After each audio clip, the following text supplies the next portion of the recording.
Gipasundayag sa Philippine Coast Guard District Northern Mindanao ang pinaka-advance o pinakabago nga Parola class multi-role response vessel nga BRP Cape Inganyo. Ang barko midonggo sa Makabalan Port sa Cagayan City alang sa kamisyon nga maghatag og seguridad, maritime search and rescue, marine law enforcement ug marine environmental protection. Abli ang barko alang sa mga maritime student ug Coast Guard auxiliary.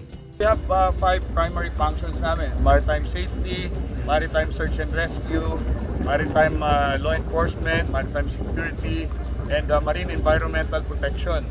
And besides that, of course, we support the other mandates of other agencies like, for example, anti-smuggling operation, anti-illegal fishing, ng BIFAR. So marami pa. Sumala ni Captain Jeronimito Villa, ang commander sa Coast Guard District Northern Mindanao, adunay napulo ka mga Parola class ang Philippine Coast Guard ug ang BRP Cape Inganyo ang pinakabata sa fleet sa multi-role response vessel. Sumala pa ni Villa, ang Coast Guard andam permi nga makipag-alayon sa lain-laing ahensya sa gobyerno aron proteksyonan ang kadagatan ug pagpatuman sa mga balaod sa kadagatan sa Pilipinas. Nang hinaot sa og suporta gikan sa publiko ang Coast Guard. Nananawagan din po ako sa ating publiko na patuloy kayong magkaroon ng tiwala sa atin, sa gobyerno. Kami dito sa Northern Mindanao, we will always do our part para suportahan kayo sa anumang trahedya o disaster na which is kalimitan na nangyayari dito.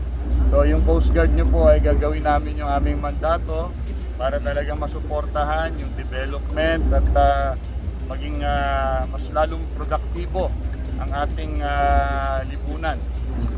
Ang BRP Cape Inganyo nakabisita ng sub sa nasod sa Indonesia. Adunay kini standard cruising speed nga 25 knots ug range nga 1,500 nautical miles. Apil sa ipasundayag niini ang fire monitors, night vision camera, radio direction finder, workboat ug bulletproof navigational bridge. Apil sa trabaho sa Coast Guard ang rescue operation sa panahon sa kalamidad ug andam sa niining i-deploy ang mga floating assets sa panahon sa emerhensya. Ang barko gihimo sa Japan Marine United Corporation sa Yokohama, Japan ug ginganlan kini subay sa Lighthouse Cape Inganyo sa Palawi Island sa Santa Ana, Cagayan Valley. Bobby Lag sa Newsline Philippines, Cagayan de Oro City. Stay safe!